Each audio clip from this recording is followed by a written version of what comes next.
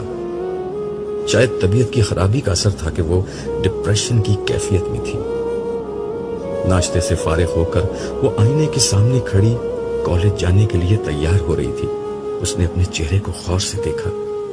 ڈھلتی جوانی کے سارے اثرات اب ظاہر ہو رہے تھے۔ وہ ایک کرب کے ساتھ مسکرائی اور خود کو مخاطب کر کے دھیرے سے بڑبڑائی، شائستہ تم ہار گئی، تمہارے حصے میں تنہائیوں کے سوا کچھ نہیں آیا۔ یہ کہتے ہوئے اس نے آنکھیں بند کر لیں، شاید یہ اس کا اعتراف شکست تھا۔ مگر اسی لمحے استاد عبداللہ کی ایک بات اس کے کانوں میں گونجنے لگی، جو خدا سے سودا کرتا ہے وہ کبھی نقصان نہیں اٹھاتا۔ ایک مسکراہٹ کے ساتھ اس نے آنکھیں کھولی اور ٹھہرے ہوئے لہجے میں بولی، دیکھتے ہیں، دیکھ لیں گے، اب وقت ہی کتنا بچا ہے۔ منظر ختم ہو گیا۔ میں نے صالح کی سمت دیکھ کر کہا، میں تو اس لڑکی کو نہیں جانتا۔ اب جان لو گے، ویسے تم جو کچھ لکھتے تھے وہ بہت دور تک جاتا تھا۔ صالح نے جواب دیا اور ساتھ ہی میرا ہاتھ تھامے ایک سمت آگے بڑھنے لگا۔ تھوڑی دیر بعد ہم ایک ایسی جگہ پہنچے جہاں ویسے ہی سخت گیر فرشتے نظر آئے جیسے عرش کی سمت عام لوگوں کو بڑھنے سے روکنے کے لیے کھڑے تھے۔ مگر صالح کو دیکھ کر انہوں نے ہمارا راستہ چھوڑ دیا۔ ذرا دور چل کر ہمارے سامنے ایک دروازہ آ گیا۔ صالح نے دروازہ کھولا اور میرا ہاتھ تھامے اندر داخل ہو گیا۔ یہ دروازہ ایک دوسری دنیا کا دروازہ تھا، کیونکہ اس کے دوسری طرف حشر کے پریشان کن ماحول کے برعکس منظر پھیلا ہوا تھا۔ میں بے اختیار بولا، صالح، ہم واپس نبیوں کے کیمپوں کی طرف تو نہیں آ گئے؟ اس نے مسکرا کر کہا، ہاں، تمہارا دکھ تو یہیں آ کر دور ہو سکتا ہے۔ ہم چلتے ہوئے ایک شاندار خیمے کے قریب پہنچے۔ اس کے دروازے پر ایک انتہائی باوقار اور پر نور چہرے والے ایک صاحب کھڑے تھے۔ یہ میرے لیے بالکل اجنبی تھے۔ قریب پہنچ کر صالح نے ان سے میرا تعارف کرایا۔ یہ عبداللہ ہے، محمد رسول اللہ کی امت کے آخری دور کے امتی، اور آپ نحور ہیں، یرمیہ نبی کے انتہائی قریبی ساتھی۔ نحور، آپ انہی سے ملنا چاہ رہے تھے نا؟ یہ ایک عظیم پیغمبر کے صحابی کا مجھ سے تعارف بھی تھا اور یہ وضاحت بھی کہ میں یہاں کیوں موجود ہوں۔ میں نے نحور سے مسافے کے لیے ہاتھ بڑھایا، لیکن انہوں نے پرجوش انداز میں مجھے اپنے گلے سے لگا لیا۔ میں نے اسی حال میں ان سے کہا، یرمیہ نبی سے ملاقات کا شرف تو مجھے ابھی تک حاصل نہیں ہوا، لیکن آپ سے ملنا بھی کسی اعزاز سے کم نہیں ہے۔ یرمیہ نبی کے حالات اور زندگی میں میرے لیے ہمیشہ بڑی رہنمائی رہی، مجھے ان سے ملنے کا بہت اشتیاق ہے۔ یہ کہتے ہوئے میرے ذہن میں بنی اسرائیل کے اس عظیم پیغمبر کی زندگی گھوم رہی تھی۔ 6 صدی قبل مسیح میں بنی اسرائیل بدترین اخلاقی انحراف کا شکار تھے، اور اسی بنا پر اپنے زمانے کی سپر پاور عراق کے حکمران بخت نصر کے ہاتھوں سیاسی مغلوبیت کے خدائی عذاب میں مبتلا ہو چکے تھے۔ مگر ان کے لیڈروں نے قوم کی اصلاح کرنے کے بجائے ان کے ہاں سیاسی غلبے کی سوچ عام کر دی۔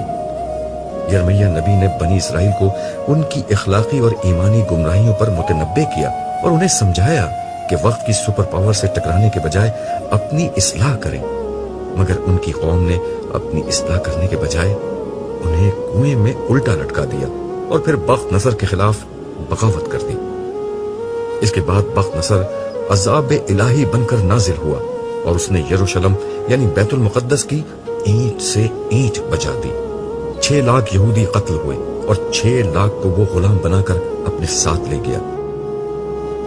میں اسی سوچ میں تھا کہ نحور نے میری بات کا جواب دیتے ہوئے کہا، انشاءاللہ ان سے بھی جلد ملاقات ہو جائے گی، مگر سر دست تو میں آپ کو کسی اور سے ملوانا چاہتا ہوں۔ یہ کہتے ہوئے وہ مجھ سے الگ ہوئے اور خیمے کی طرف رخ کر کے کسی کو آواز دی، ذرا باہر آنا، دیکھو تو تم سے کون ملنے آیا ہے۔ نور کی آواز کے ساتھ ہی ایک لڑکی خیمے سے نکل کر ان کے برابر آ کھڑی ہوئی تھی۔ یہ لڑکی اپنے حلیے سے کوئی شہزادی اور شکل و صورت میں پرستان کی کوئی پری لگ رہی تھی۔ اس لڑکی نے گردن جھکا کر مجھے سلام کیا اور مجھے مخاطب کر کے کہا، آپ مجھے نہیں جانتے، مگر میرے لیے آپ میرے استاد ہیں، اور اس رشتے سے میں آپ کی روحانی اولاد ہوں۔ میرا نام شائستہ ہے۔ گمراہی کے اندھیروں میں خدا کے سچے دین کی روشنی میں نے آپ کے ذریعے سے پائی تھی۔ خدا سے میرا تعارف آپ نے کروایا تھا۔ خدا کے ساتھ انسان کا اصل تعلق کیا ہونا چاہیے یہ میں نے آپ ہی سے سیکھا تھا۔ آج دیکھیے خدا نے مجھ پر احسان کیا اور اب میں ایک عظیم نبی کے صحابی کی بیوی بننے جا رہی ہوں۔ تھوڑی دیر قبل صالح نے اسی لڑکی کو مجھے دکھایا تھا، مگر اب اس کی حالت میں جو انقلاب آ چکا تھا اسے دیکھ کر میں دنگ رہ گیا، لیکن اسے اس طرح دیکھ کر مجھے جتنی خوشی ہوئی اس کو میں الفاظ میں بیان نہیں کر سکتا۔ میں نے شائستہ سے کہا، میری طرف سے آپ دونوں دلی مبارکباد قبول کیجیے، امید ہے کہ آپ مجھے اپنی شادی میں بھی یاد رکھیں گے۔ کیوں نہیں، آپ کو تو بلانے کا مقصد ہی نحور کو یہ بتانا تھا کہ میرے میکے والے کوئی معمولی لوگ نہیں ہیں، اس نے ہنستے ہوئے جواب دیا۔ پھر تو آپ نے غلط شخص کا انتخاب کیا ہے، میں نے فوراً جواب دیا، پھر اپنا رخ نحور کی طرف کرتے ہوئے کہا، لیکن شائستہ کی بات بالکل درست ہے، ان کے میکے کے لوگ معمولی نہیں اور ہو بھی کیسے سکتے ہیں۔ شائستہ امت محمدیہ میں سے ہے، نبی عربی کی نسبت کے بعد ان کا میکہ معمولی نہیں رہا۔ اس موقع پر صالح نے مداخلت کی اور کہا، آپ لوگوں کی مرتبہ و منصب کی اس بحث کا فیصلہ بعد میں ہوتا رہے گا، سر دست مجھے عبداللہ کو واپس لے کر جانا ہے، اس لیے ہمیں اجازت دیجیے۔ نحور اور شائستہ سے اجازت لے کر ہم دونوں وہاں سے رخصت ہو گئے۔ واپسی پر صالح مجھ سے بولا، ہو گیا نا تمہارے دکھ کا مداوع؟ میں نے خدا کی اپنی بندوں پر عنایت کا جو مشاہدہ ابھی کیا تھا اس نے میری قوت گویائی سلب کر لی تھی، اس لیے میں خاموش رہا۔ صالح نے اپنی بات جاری رکھی، یہ لڑکی اپنے صبر کی وجہ سے اس مقام تک پہنچی ہے۔ خدا نے اس لڑکی کو سخت حالات اور معمولی شکل و صورت کے ساتھ آزمایا تھا، مگر اس نے محروم ہونے کے باوجود صبر، شکر اور سچی خدا پرستی کی راہ اختیار کی تھی، اور آج تم نے دیکھ لیا جو پچھلی دنیا میں پانے سے محروم رہ گئے ان کا صبر آج انہیں کس بدلے کا مستحق بنا رہا ہے۔ میں چلتے چلتے رکا، اپنی نظریں اٹھا کر آسمان کو دیکھا، آسمان والے کو دیکھا اور پھر